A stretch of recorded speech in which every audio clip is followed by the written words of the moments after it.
Welcome to study to success classes. आज हम बात करने वाले हैं consumer budget and budget line के बारे में, बजट सेट के बारे में। उपभोक्ता का बजट या फिर बजट रेखा, बजट सेट क्या होता है। तो चलिए शुरू करते हैं। उपभोक्ता व्यवहार क्या है। उपभोक्ता व्यवहार क्या है। उपभोक्ता व्यवहार से अभिप्राय उस विधि से है जिसके द्वारा उपभोक्ता यह चुनाव करता है या करते हैं कि वह अपनी आय किस प्रकार खर्च करेंगे।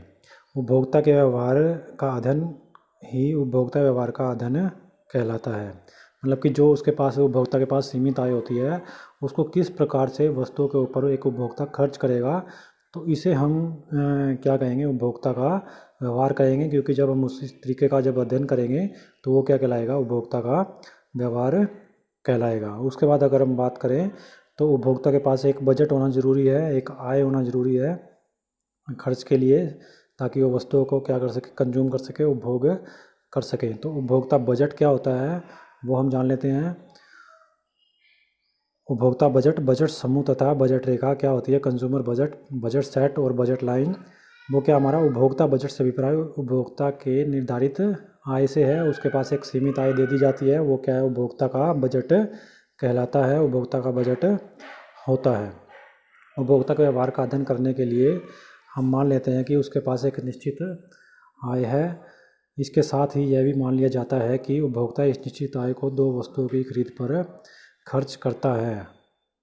तो यहाँ पे क्या है कि दो वस्तुएं ली गई है और हमने मान लिया कि उसके पास क्या एक निश्चित आय है जो उसका बजट है, और वो दो वस्तुओं पर उनको क्या करता है, स्पेंड करता है, खर्च करता है। उन दो वस्तुओं की कीमतें पहले से ही क्या है, निर्धारित दी गई हैं। उपभोक्ता के को क्या है कि वस्तु के बारे में और वस्तुओं की कीमतों के बारे में पहले से ही क्या है, ज्ञान है। उपभोक्ता को इन वस्तुओं के बारे में पहले से ही पता है, उसकी नॉलेज उसको पहले से ही है। मान लीजिए कि उपभोक्ता का बजट 60 रुपये है। सेब और संतरा दो वस्तुएं हैं जिनमें उपभोक्ता अपने 60 रुपये खर्च करता है। सेब की कीमत तो उसको पता लग गई कि 2 रुपये है, और संतरे की कीमत मान लिया 1 रुपया है। एक उपभोक्ता विभिन्न अनुपातों में खरीद सकता है, जो निम्न तालिका से हम क्या कर सकते हैं, स्पष्ट कर सकते हैं। तो एक ये तालिका हमारे पास दी गई है कि उपभोक्ता अपनी 60 रुपये को किस प्रकार से दो वस्तुओं पर खर्च करेगा। एक की कीमत, सेब की कीमत 2 रुपये और संतरे की कीमत हमने क्या ली है, 1 रुपया ली है, जिसका उपभोक्ता को पहले से ही ज्ञान है। तो जैसे कि तालिका में दिखाई गई है, देख सकते हैं हम, उपभोक्ता के लिए विभिन्न संभावनाएं रहेंगी बजट की। वस्तु एक हमने एक साइड में ले ली और वस्तु दो दूसरी साइड में ले ली है। तो जब सेब की कोई भी इकाई नहीं खरीदी जाती तो 1 रुपये में वस्तु दो जो है, संतरा जो है, मतलब सेब की जब एक इकाई नहीं खरीदी जाएगी तो संतरे की क्या है कि 60 इकाइयाँ खरीदी जा सकती है, क्योंकि उसके पास 60 रुपये है और प्रत्येक इकाई की कीमत कितनी है, 1 रुपया है। उसी प्रकार से अगर सेब की 10 वस्तुएं खरीदी जाती है, सेब की 10 मात्रा खरीदी जाती है, तो उसकी कीमत कितनी है, 2 रुपये है। तो 2 के हिसाब से कितना हो गया उसका एक्सपेंडिचर है, 20 रुपये वो सेब पे खर्च कर देगा। तो उसके पास कितने बचेंगे, 40 रुपये बचेंगे, जो कि वो संतरे के ऊपर खर्च कर सकता है। इसी तरीके से अगर वो 20 सेब की मात्रा खरीदता है, क्वांटिटी खरीदता है, 20 के यूनिट खरीदता है सेब की, तो 2 रुपये के हिसाब से उसको 40 रुपये सेब के ऊपर खर्च करने पड़ेंगे। तो उसके पास 20 रुपये बचेंगे, जो कि वो संतरे के ऊपर खर्च कर सकता है। तो संतरे की 20 इकाइयों की वो खरीद करेगा अपनी आय से, सीमित आय से। उसके बाद अगर वो बढ़ा के सेब की जो है मात्रा 30 कर देता है खरीदने के लिए, तो संतरे की मात्रा उसके पास क्या रह जाएगी, 0 हो जाएगी।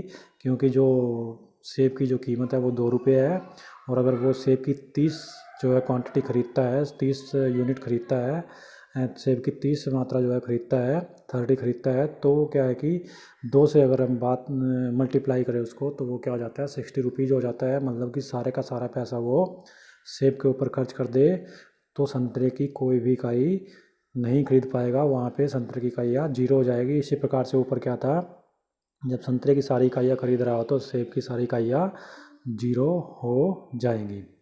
उसके बाद अगर हम बात करें उपरोक्त तालिका से स्पष्ट होता तो उपरोक्त तालिका से स्पष्ट होता है कि यदि एक उपभोक्ता अपनी समस्त आय पहली वस्तु अर्थात सेब खरीदने पर खर्च करता है तो वह इसकी 30 इकाइयाँ प्राप्त कर सकता है।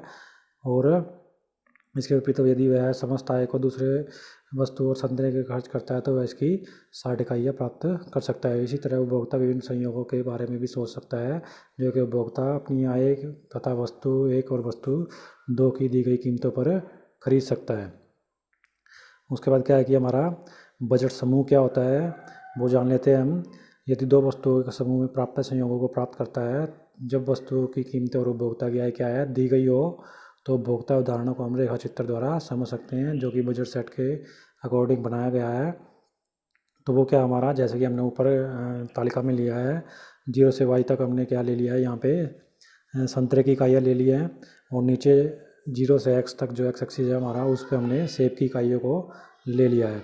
तो जब 60 इकाइयाँ किसकी संतरे खरीदी जाती है तो सेब की 0 इकाई खरीदी जाती है, 50 होती है तो संतरे की तो इसकी 10 इकाइयाँ खरीदी जाती है, 40 होती है तो ये क्या है हमारा, इसकी कितनी 20 इकाइयों को खरीद होती है, और जब 20 हो जाती है इसकी तो इसकी कितनी इकाइयाँ खरीद सकता है।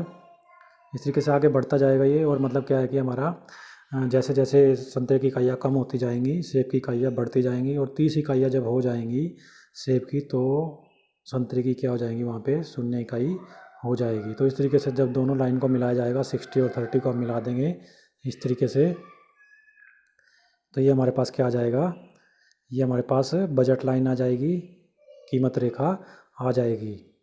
बजट लाइन इसको बोलते हैं, कीमत लाइन इसको बोला जाता है।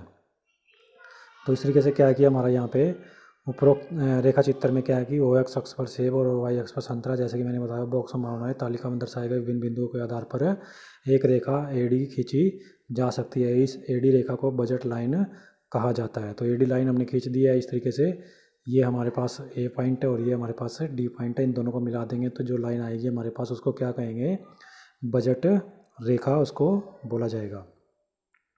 उसके बाद अगर हम बात करें, हम बजट लाइन वह रेखा है जब एक वस्तु 2 के विभिन्न संयोगों को प्रकट करती है। यदि वो अपने बजट दोनों वस्तुओं की दी गई कीमत पर एक उपभोक्ता खरीद सकता है। बजट रेखा किसी भी बिंदु पर उपभोक्ता अपनी समस्त आय वस्तु 1 या वस्तु 2 पर या दोनों वस्तुओं के संयोगों पर खर्च कर रहा है। इस बजट रेखा की कीमत रेखा भी क्या है कि कहा जाता है। मतलब कि बजट रेखा को कीमत रेखा भी बोल सकते हैं। जैसे कि हमने एडी पॉइंट लिया है ऊपर वाले ग्राफ में, तो एडी पॉइंट हमारे मिलाने पर क्या बन जाती है, बजट रेखा बन जाती है। वस्तु 1 की 30 इकाइयाँ जैसे कि सेब था, और वस्तु बी की 2 की 60 इकाइयाँ जो कि संतरा थी खरीद सकता है उपभोक्ता। तो दोनों पॉइंट को मिला देते हैं तो हमारे पास क्या आ जाती है, बजट रेखा आ जाती है। वस्तु 1 इकाई की कीमत वस्तु 2 की इकाइयों की कीमत के बराबर हो जाती है। P1/P2 60/30 2/1। वहाँ से हम क्या निकाल सकते हैं, वस्तुओं की कीमतें निकाल सकते हैं। तो कीमत रेखा वस्तु 1 की और वस्तु 2 के बीच की कीमत का अनुपात को प्रकट भी करती है। और इस तरीके से क्या है कि 1 इकाई प्राप्त करने के लिए वस्तु 2 की इकाइयों का क्या करना पड़ता है, त्याग करना पड़ता है। उसके बाद क्या है कि प्राप्य या संभाव्य जिसको बोलते हैं तथा अप्राप्य या असंभाव्य संयोग क्या होते हैं, अटेनेबल और फिजिबल या फिर नॉन अटेनेबल और नॉन फिजिबल कम्बिनेशंस क्या होते हैं, उनके बारे में थोड़ा सा हम जान लेते हैं। बजट रेखा से ही वो निकल के आते हैं। एक उपभोक्ता अपनी बजट रेखा की सीमा से बाहर नहीं जा सकता, इसलिए बजट रेखा की सीमा से बाहर कोई भी बिंदु क्या होगा, उसके लिए असंभाव्य संयोग को प्रकट करेगा, नॉन फिजिबल कम्बिनेशन को प्रकट करेगा। इस तरह से क्या है कि बजट रेखा एडी की सीमा के अंदर कोई भी संयोग प्राप्य है। उसके बाद क्या है कि बजट रेखा के अगर अंदर है तो वो क्या है कि प्राप्य संयोग होगा, अटेनेबल या फिजिबल उसके पास क्या होगा, संयोग होगा, कम्बिनेशन होगा। और जो बजट रेखा के बाहर होगा वो नॉन अटेनेबल या नॉन फिजिबल कम्बिनेशन होगा, क्योंकि उसको वो प्राप्त उपभोक्ता नहीं कर सकता है, क्योंकि उसके पास इतनी आय नहीं है। तो इस ग्राफ में हम देख सकते हैं किस तरीके से एक्स एक्सिस पे हमने वही इस तरीके से क्या है कि सेब की मात्रा को लिया है, और वाई एक्सिस पे हमने क्या लिया है, संतरों की मात्रा को लिया है। तो इस तरीके से जो बजट रेखा हमारे पास आई थी वो आई थी हमारे पास ए डी। तो ये ए डी हमारे पास बजट रेखा आई थी। इस बजट रेखा के जो ऊपर का जो पार्ट्स होंगे वो क्या होंगे, हमारे नॉन अटेनेबल होंगे। इसको हम अचीव नहीं कर सकते हैं, उपभोक्ता इनको प्राप्त नहीं कर सकता है, क्योंकि उपभोक्ता के पास इतनी आय नहीं है। तो ये नॉन फिजिबल कम्बिनेशन होंगे हमारे पास, नॉन अटेनेबल कम्बिनेशन होंगे। और जो बजट रेखा के नीचे का जो पार्ट होगा ये वाला, इसके अंदर का जो पार्ट होगा उसको उपभोक्ता खरीद सकता है, अचीव कर सकता है, प्राप्त कर सकता है। तो ये हमारे पास क्या होगा, फिजिबल या अटेनेबल कम्बिनेशन उपभोक्ता के पास रहेंगे।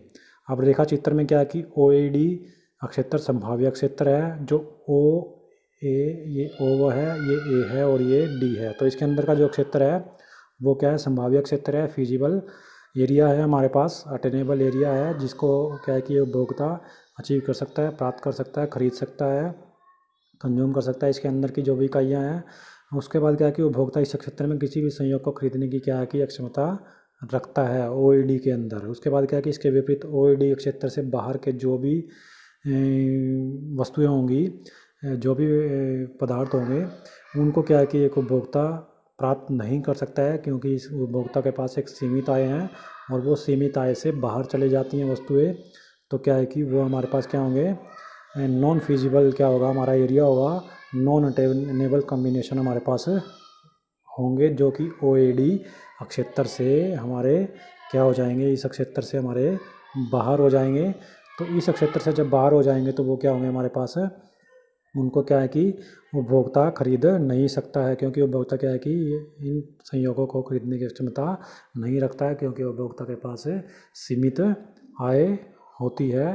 तो सीमित आय के अंदर ही जितनी वस्तुएं खरीद सकता है, उससे बाहर का जो क्षेत्र होगा वो क्या होगा, नॉन अटेनेबल कम्बिनेशन को प्रदर्शित करेगा, जिसको उपभोक्ता जिसके संयोगों को उपभोक्ता नहीं खरीद सकता है। तो ये था हमारा बजट सेट, बजट लाइन या फिर कंज्यूमर बजट।